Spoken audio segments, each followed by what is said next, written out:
ప్రియ శ్రోతలు, ఈ రోజు మన పాఠం అపొస్తలుల కార్యములు 10వ అధ్యాయం 1 నుండి 22వ వచనం వరకు. సావధానంగా వినండి. ఇటలీ పటాలమనబడిన పటాలములో శతాధిపతి అయిన కొర్నేలి అనే భక్తిపరుడు ఒకడు కైసరయ్యలో ఉన్నాడు.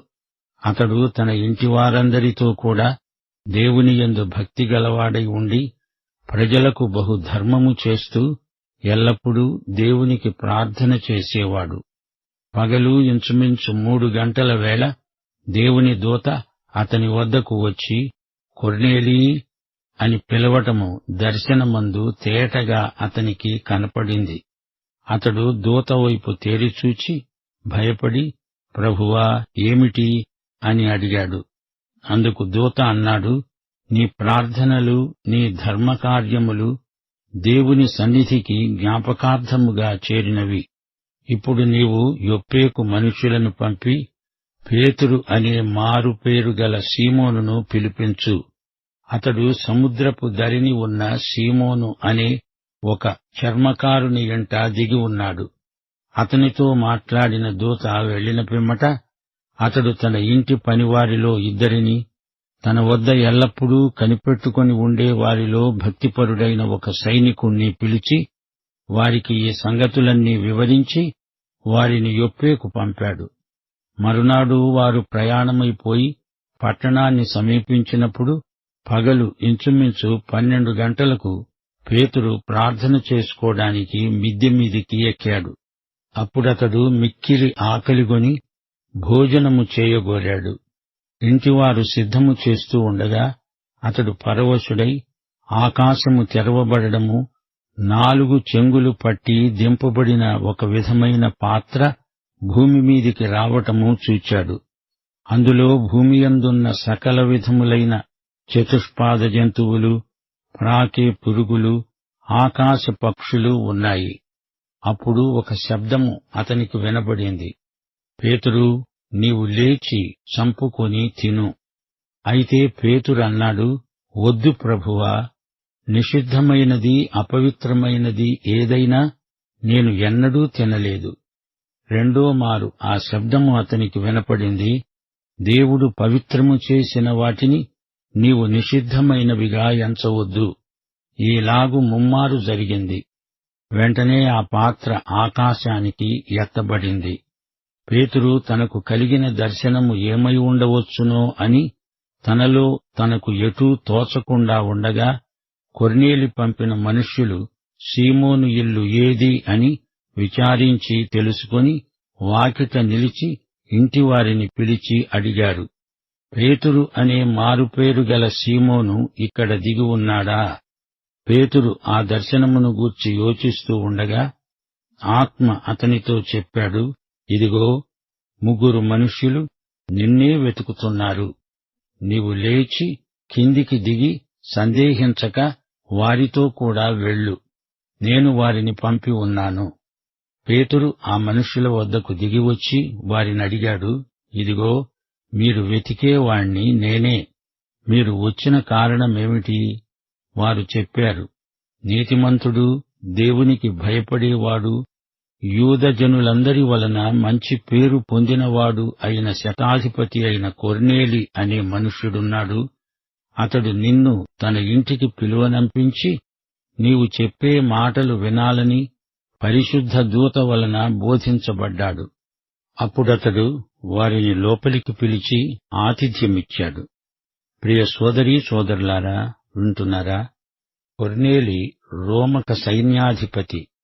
అతని కింద 100 మంది సైనికులున్నారు. కొర్నేలి యూదేతరుడే కాని విగ్రహారాధకుడు కాడు. ఏకైక సత్యదేవుణ్ణి గురించి విన్నాడు. అతడు భక్తిపరుడు, సత్కార్యాచరణయందు ఆసక్తి గలవాడు. అయితే పాప విముక్తికి ఇవి చాలవు. ప్రభువైన యేసుక్రీస్తునందలి విశ్వాసం ద్వారానే పాప విమోచన.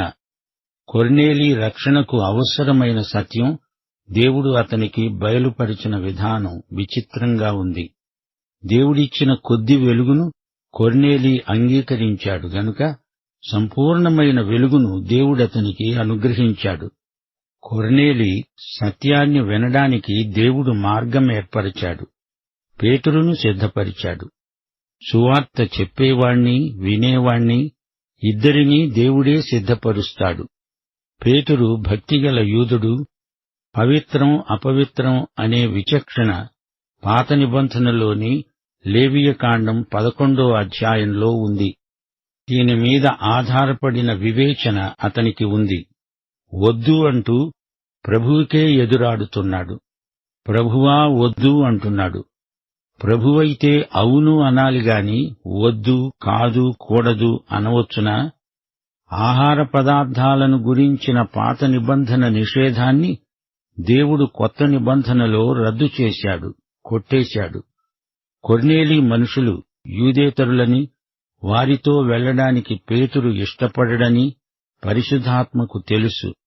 అందుకే పేతురును ఆదేశిస్తూ పద, వారితో వెళ్ళు అని పరిశుద్ధాత్మ ఖండితంగా చెప్పాడు. కొన్ని భోజన పదార్థాలు నిషిద్ధమై ఉన్నట్లే కొన్ని జాతులను కూడా యూదులు బహిష్కృతులుగా ఎంచారు. అది అపచారమని, ప్రజల జాతి, దేశం మొదలైన వాటిని బట్టి వారికి వ్యతిరేకంగా దురభిమానం, పక్షపాతం చూపడం దేవుని ఆత్మ సహించలేడు. ఇది పరిశుద్ధాత్మకు వ్యతిరేకమైన వైఖరి. సోదరీ సోదరులారా, వింటున్నారా? కొర్నేలి చూచిన దర్శనం ఎంతో సమయోచితమైనది. పేతురు అన్యుల మధ్య సేవకు ద్వారం తెరిచాడు. కొర్నేలి పేతురు కొరకు కబురు పెట్టాడు. పేతురు దర్శనం ఎంతో భావగర్భితమైనది. పెంతెకోస్తు సంఘటన తర్వాత సువార్త విన్న అన్య కుటుంబం ఇదే మొదటిది. అంతవరకు సంఘానికి ఈ సత్యం తెలియదు. ధర్మశాస్త్రం ప్రకారం సున్నతి పొందిన వారికే రక్షణ పరిమితం అనుకున్నారు. ఈ దర్శనం ద్వారా పేతురుకు ఈ సత్యం బయలుపరచబడింది. అన్యులు కూడా రక్షణకు అభ్యర్థులే అని దేవుడు ఈ విధంగా బయలుపరిచాడు. భక్తిగలవాడు, దానధర్మాలు చేసేవాడు, మతాసక్తి గలవాడు అయిన కొర్నేలి సువార్త విననిదే రక్షణ పొందలేడు. మతాసక్తి మనిషిని రక్షించలేదు. దేవుడు మతపక్షపాతి కాడు. దేవునికి భయపడేవారు దేవుని వద్దకు క్రీస్తు ద్వారా రావాలి. పరిసయ్యులు దానధర్మాలెన్నో చేసేవారు, గాని యేసు ప్రభువును సిలువ వేశారు. 1 కొరింథీ 13వ అధ్యాయం 3వ వచనం అంటోంది, బీదల పోషణ కోసం నా ఆస్తి అంతా ఇచ్చినా క్రీస్తు ప్రేమ లేనివానికి ఎట్టి ప్రయోజనమూ ఉండబోదు. నరకంలో పడ్డ ధనికుడు కూడా ప్రార్థించాడు, గాని అదంతా నిష్ప్రయోజనం. రక్షణ లేని వారి దర్శనాలు వారి ఆత్మవంచనకు నిదర్శనాలు. ప్రజలలో మంచివాడని పేరుగలవాడైనా పాపి పాపే. క్రైస్తవులను హింసించే సౌలును యూదులు మంచి భక్తుడు అనలేదా?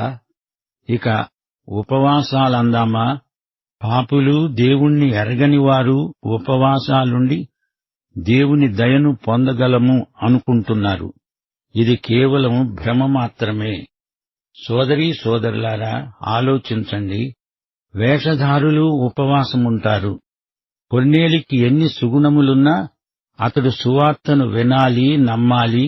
అంతవరకు అతడు అన్యుడే, దేవునికి దూరస్థుడే. కైసరయ్య నుంచి యొప్పేకు కొర్నేలి కబురంపాడు. పేతురు రావాలి, అతనికి సువార్త చెప్పాలి. పేతురు మిద్దెమీదికి ఎక్కి ప్రార్థన చేసుకుంటున్నాడు. పేతురుకు దర్శనం కలిగింది. ఆ దర్శనం పేతురును పరవశుణ్ణి చేసింది. పేతురు చూచిన పాత్ర వంటి దుప్పటిలో అన్ని రకాల జంతువులు ఉన్నాయి. అదొక జంతు ప్రదర్శనశాలలాగా ఉంది. యూదులు పవిత్రులా, అన్యులు అపవిత్రులా? కాదు.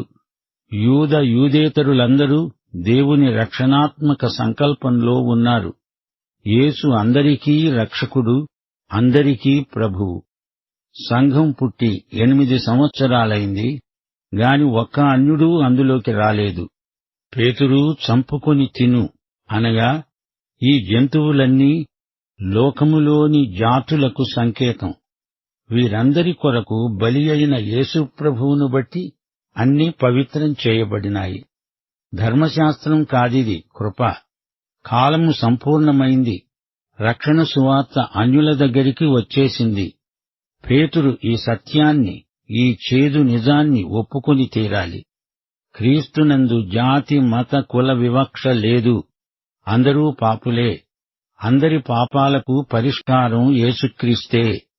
క్రీస్తునందు యూదులైనా అన్యులైనా ఒకే శరీరమవుతున్నారు. 3 సార్లు దుప్పటి పైకి పోయింది, కిందికి వచ్చింది. 3 సార్లు అంటే అది స్థిరపరచబడింది. ఆమేన్, ఆమేన్, ఆమేన్ అని దేవుడు 3 సార్లు అన్నాడు. 2 కొరింథీ 13:1. 2-3 సాక్షుల నోట ప్రతి మాట స్థిరపరచబడాలి. పైనుండి వచ్చిన దర్శనమిది. యూదులను తదితరులను రక్షించడం పరలోకమందలి దేవుని నిత్య సంకల్పం. దేవుడు ఇంతకు ముందే ఇలాంటి గొప్ప కార్యం చేశాడు. అటు అననీయాను ఇటు సౌలును ఒకేసారి సిద్ధపరచలేదా? సువార్తను సువార్తికుడు ప్రకటించాలి. పాపి వినాలి, రక్షించబడాలి. ఈ ప్రక్రియలో పరిశుద్ధాత్మ పాత్ర ఎంతైనా ఉంది. పేతురు వద్దు ప్రభువా అన్నప్పుడు తన ఇష్టాన్ని దేవుని చేత ఒప్పించాలని చూస్తున్నాడు.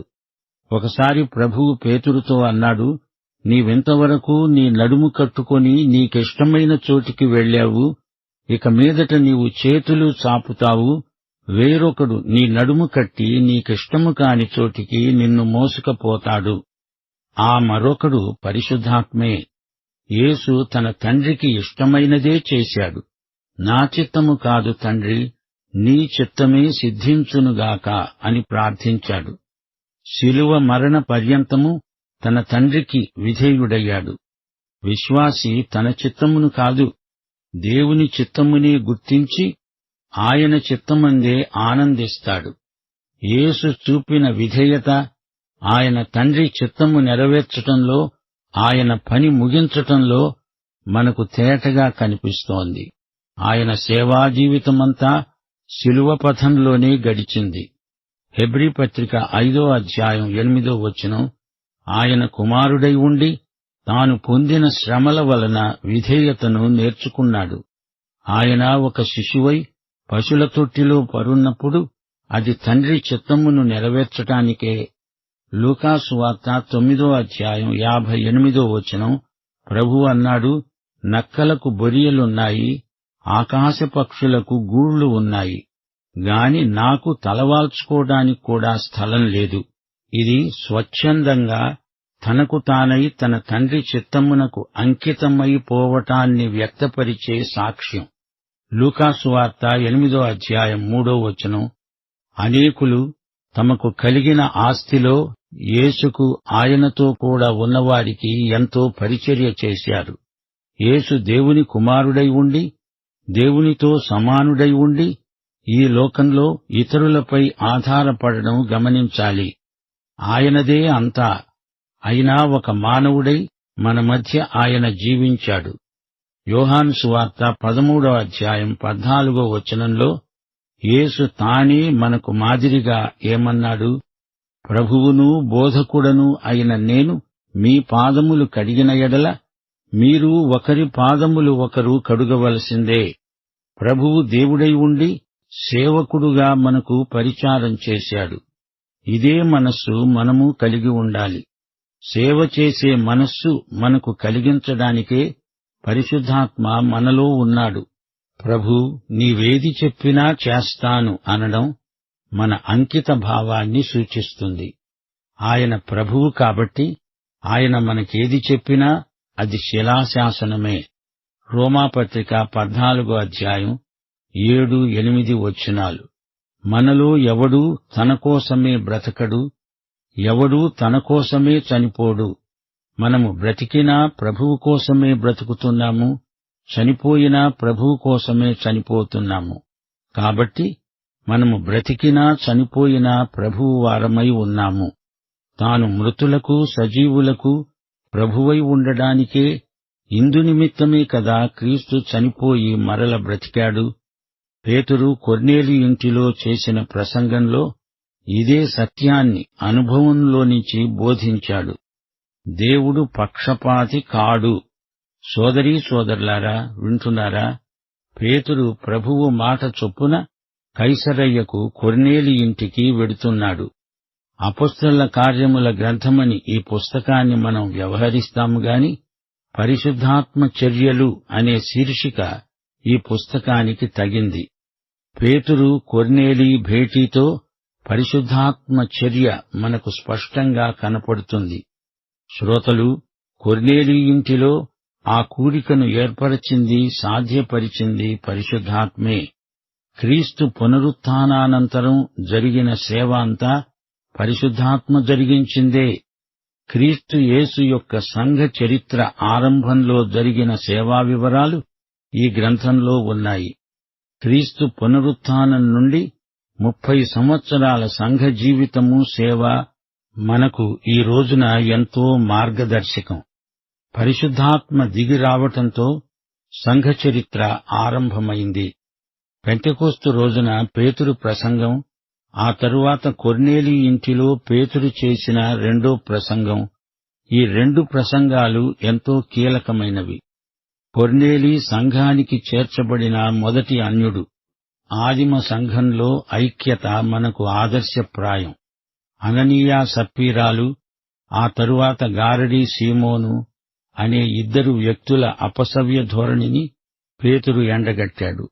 సంఘ పవిత్రతను కాపాడుకుంటూ అపొస్తలులు ఘనమైన సేవ చేశారు.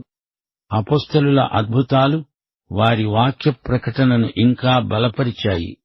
యూద అధికారులు అపొస్తలులను హింసించిన కొద్దీ సంఘం ఆధ్యాత్మికంగా ఇంకా ఎక్కువ బలపడింది. 7 సంఘ పెద్దలను సంఘం ఏర్పరుచుకుంది.